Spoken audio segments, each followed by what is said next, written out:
কলিজার টুকরা, হে মালিক, আমাদের সন্তানদেরকে তোমার প্রিয় বান্দা বান্দি বানাও।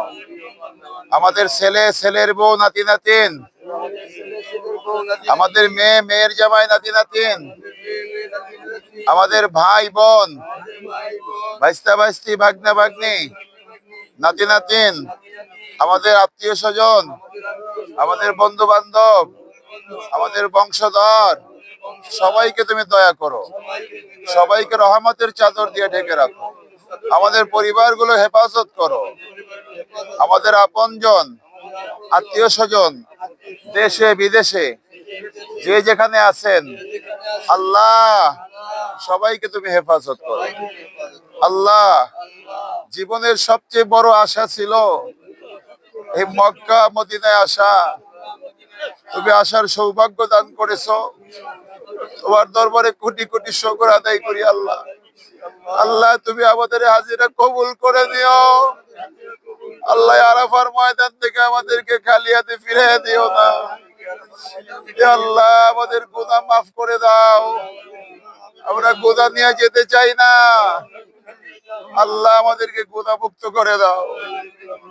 আল্লাহ, আমাদের বাকি জীবন তোমার গোলামি করে কাটাইতে পারি সেই তৌফিক দান করো। আমাদের যে সাথী যারা আসতে পারে নাই, সবাইকে তুমি কবুল করো। ও মালিক, বারবার যেন আসতে পারি সেই তৌফিক দান করো। যারা আসতে পারে নাই, আল্লাহ, টাকা পয়সা নাই, তাদেরকে আসার ব্যবস্থা করে দাও।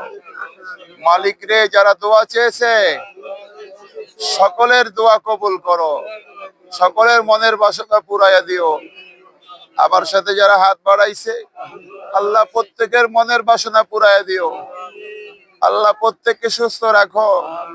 সকল কল্যাণ আমাদেরকে দান করো। সকল অকল্যাণ দূর করে দাও। আমাদের বংশধর নেককার সলিহ পরহেজগার পাঠায় দাও আল্লাহ। আল্লাহ, আমাদের সন্তান, আমাদের বংশধররা আমাদের কবরের পাশে দাঁড়ায় যেন পড়তে পারে রব্বির হামহুমা কামা রব্বায়ানি সগীরা, রব্বির হামহুমা কামা রব্বায়ানি সগীরা। আল্লাহ, আমরা এমন এক জায়গায় দাঁড়ানো আছি যেই জায়গায় আমার দয়াল নবীজির কদমের ছোঁয়া আছে। আল্লাহ, আমার দয়াল নবীজির কদমের উসিলে আমাদেরকে মাফ কইরা দাও আল্লাহ।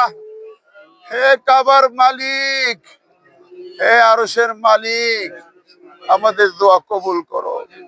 আমাদের দোয়া কবুল করো।